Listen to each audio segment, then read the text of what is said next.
Esse vídeo faz parte do trabalho de conclusão de curso, onde a metodologia adotada para o desenvolvimento foi a pesquisa de natureza qualitativa e exploratória, utilizando pesquisa bibliográfica de vários autores sobre o tema de inclusão e os impactos que a pandemia tem causado no atendimento aos alunos portadores de deficiência. O tema deste trabalho é compreender o que se entende por deficiência, conhecer sobre o conceito histórico, os processos legais que viabilizam as políticas públicas de inclusão no Brasil e as estratégias de atendimento aos alunos deficientes na era digital. Nosso objetivo ao tratar desse assunto é refletir sobre estratégias que possam significar um caminho para um atendimento mais significativo aos alunos portadores de deficiência, frente ao momento de distanciamento social e aulas remotas no ano de 2020.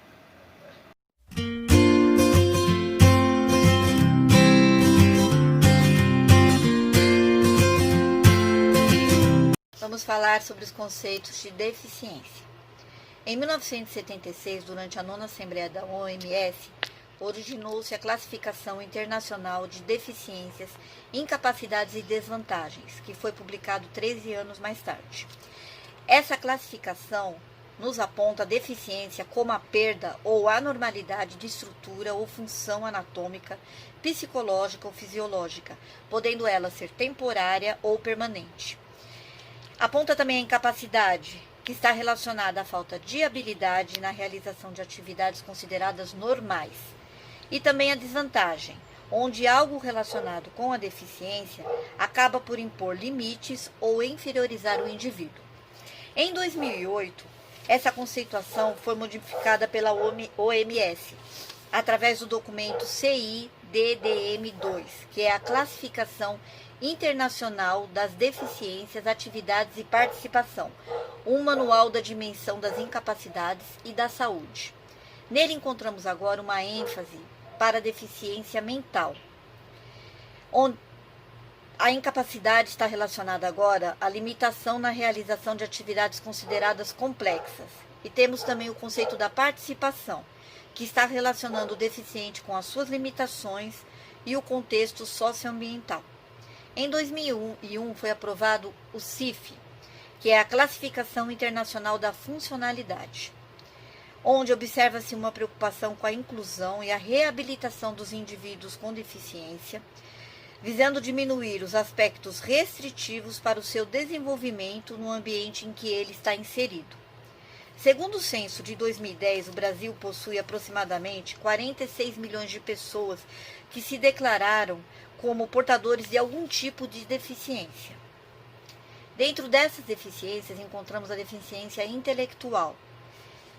Antigamente, ela era denominada retardo mental. Ela passou a ser estudada a partir do século XVIII. Não temos um conceito de inteligência reconhecido internacionalmente, pois se trata de uma função psíquica complexa. A deficiência intelectual é mais frequente no sexo masculino e aí costuma aparecer com mais frequência também nas classes socioeconômicas menos favorecidas. Sobre a deficiência visual, encontramos que o termo abrange desde a cegueira até a visão subnormal, onde não se enxerga com clareza. Isso atrapalha o relacionamento com as letras e os números, e, consequentemente, a escrita e a leitura, dificultando o desenvolvimento e a socialização dessas crianças em idade pré-escolar. Quanto à deficiência auditiva, ela interfere diretamente na linguagem falada e, consequentemente, a socialização. Caso essa deficiência ocorra após a criança ter estruturado uma memória auditiva e criado um sistema linguístico, ela terá um desenvolvimento significativamente mais positivo. Essas crianças precisam ter uma forma de se comunicar, seja de forma oral, escrita ou através da língua de sinais brasileira. E aí entra o empenho do professor. Na antiguidade, essas pessoas com deficiência tiveram os seus direitos negados e eram vistos algumas vezes como bruxos ou encaravam até como esse acontecimento como um castigo de Deus. Na Idade Média, eles eram muito torturados e com o fortalecimento do cristianismo e uma visão mais caridosa, eles passaram a ser encarados como pessoas.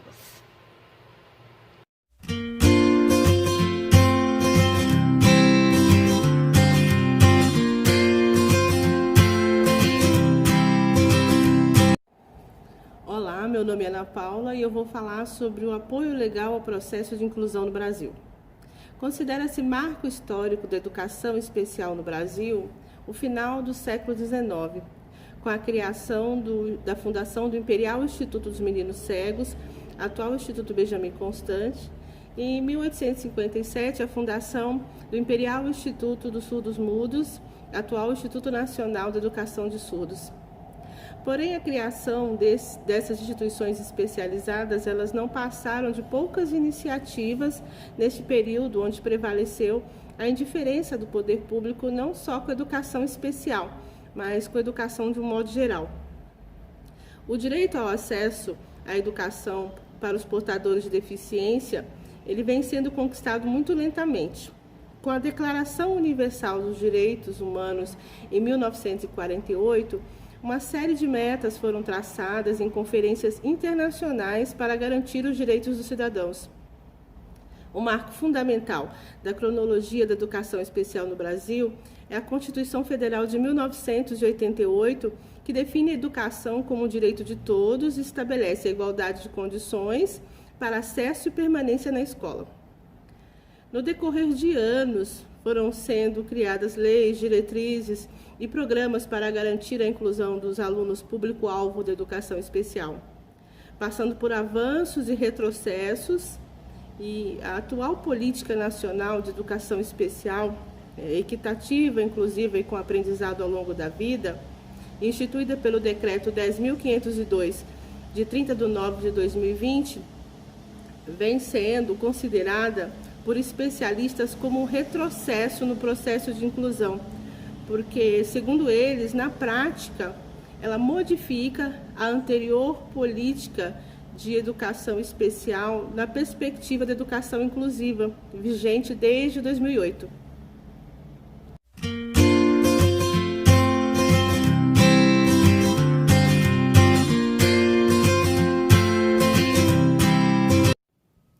O professor como mediador da educação inclusiva. O sistema educacional deve, além de fornecer aos alunos público-alvo da educação especial acesso ao ensino, deve também lhes proporcionar um ensino de qualidade, que atenda adequadamente aos estudantes com diferentes características, potencialidades e ritmos de aprendizagem. A maioria dos professores encontra-se insegura e despreparada no que diz respeito à inclusão dos alunos com necessidades educacionais especiais. De acordo com o Censo Escolar de 2019, apenas 5,8% dos professores que atuam na educação básica em todo o país fizeram cursos destinados à formação continuada para atuarem com o público-alvo da educação especial. E mesmo dentre os professores que atuam diretamente com atendimento educacional especializado, somente 42,3% tiveram alguma formação específica na área. É preciso investir na formação dos docentes, que precisam estar em constante transformação, que se atualizando sempre, pois a educação inclusiva é uma prática em construção, na qual o saber é formado à medida que experiências são acumuladas e práticas são aperfeiçoadas. As dificuldades para a inclusão é um fato agora agravado pela pandemia. Na realização dessa pesquisa, percebemos que dificilmente esses alunos tinham em sua rotina de aprendizado o uso de tecnologia. Agora, com as exigências oriundas do ensino remoto, é urgente a incorporação de saberes tecnológicos pelos docentes. O ensino remoto é uma potente ferramenta para a promoção da inclusão social, da inclusão digital e da inclusão dos portadores de necessidades especiais e também de outras pessoas pertencentes a minorias discriminadas. Apesar de ser um grande desafio na área da educação, pois são várias as dificuldades encontradas para utilizar de forma eficaz essa modalidade de ensino. Não temos como negar que a tecnologia já faz parte da nossa vida e está em vários setores, O professor, como mediador da educação inclusiva, precisa proporcionar um ensino igualitário que possa ajudar na inclusão dos seus alunos com deficiência, mas ainda agora nesse novo contexto tecnológico.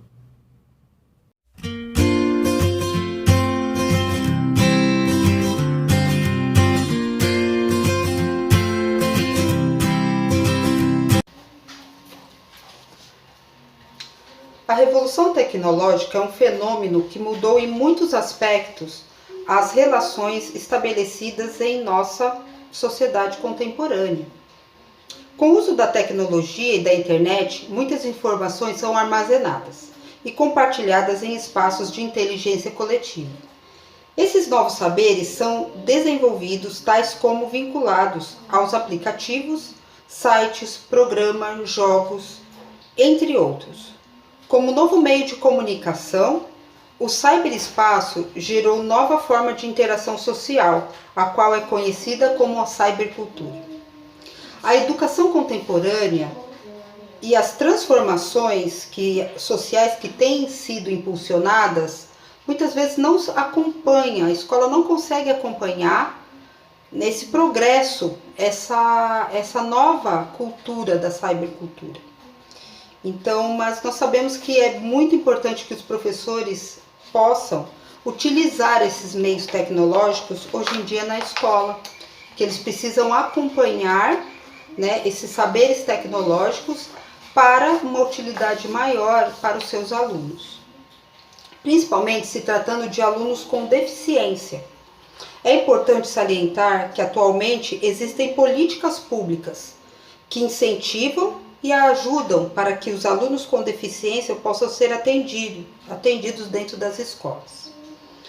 Mas o mais importante é que os professores hoje possam estar preparados para que essas tecnologias de informação elas possam ser utilizadas dentro das escolas e que a tecnologia ela não precisa ser um meio de causar uma diferença maior entre alunos deficientes e não deficientes, mas ela pode ser uma ferramenta a mais na utilização do ensino e aprendizagem dos alunos com deficiência.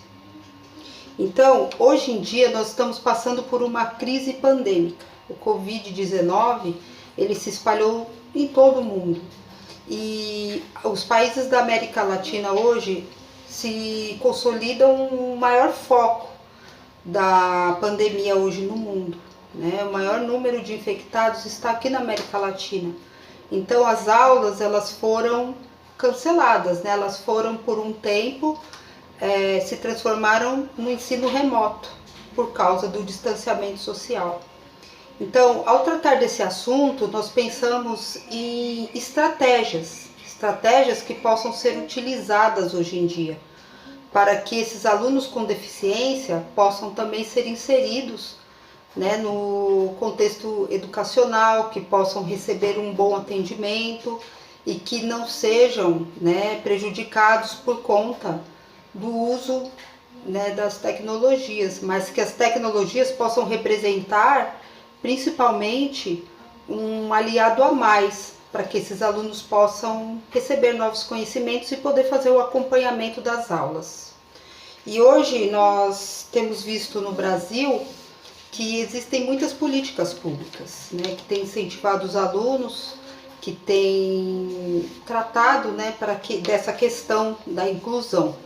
Só que a pandemia, de uma certa forma, ela pegou o país todo de surpresa, e muitas vezes essas tecnologias elas não estão preparadas ou não estão ainda de uma forma que as crianças ou os jovens, as pessoas com deficiências possam ser atendidos. Elas ainda deixam muito a desejar. Então, no nosso trabalho, nós decidimos falar um pouco sobre esse momento que nós estamos passando e principalmente sobre estratégias que podem ser usadas usando a tecnologia para que as crianças possam ser atendidas, tecnologias que hoje já existem e algumas outras que podem ser inseridas, como a gamificação. A gamificação ela tem sido muito utilizada e tem tido um bom aproveitamento para alunos com autismo. E uma coisa bem importante também que hoje tem para deficientes com problemas, né, de visuais, né, que são os leitores de tela, né, e para alunos também com problema de audição, né, também temos outras tecnologias que podem ajudar. Então o importante é que nós possamos utilizar, saber como utilizar. Daí vem a importância da preparação do professor, né, para que essas tecnologias possam ser usadas. E também um papel importante do design instrucional, né, o design educacional, que juntamente com a equipe escolar, ele pode criar meios para que, conhecendo os alunos, conhecendo realmente o objetivo, possam criar ferramentas para o ensino-aprendizagem, para que o desenvolvimento desses alunos. Então, o nosso trabalho ele está pautado nessas questões, né? Primeiro sobre o uso das tecnologias de informação e também como essas tecnologias de informação podem ajudar os alunos hoje em dia nas escolas, principalmente na questão da pandemia. São diversos os desafios enfrentados pelos alunos na utilização do ensino remoto e também pelos docentes para garantir aos alunos público-alvo da educação especial a inclusão e atendimento adequado nesse momento em que estão impossibilitados de frequentar a escola. Entendemos que há um longo caminho a ser percorrido para alcançar o atendimento adequado a esses alunos nas salas de aulas regulares e principalmente com o uso da tecnologia, que são hoje tão necessárias nesse período que estamos enfrentando o distanciamento social. Esse direito não deve ser negligenciado, deve ser garantido com o empenho de todos os envolvidos no processo educacional. Para isso, é necessário a consciência que segregar não é a melhor forma de educar esses alunos. É necessário que haja a valorização do convívio e o respeito às diferenças, pois a educação inclusiva é uma educação para todos.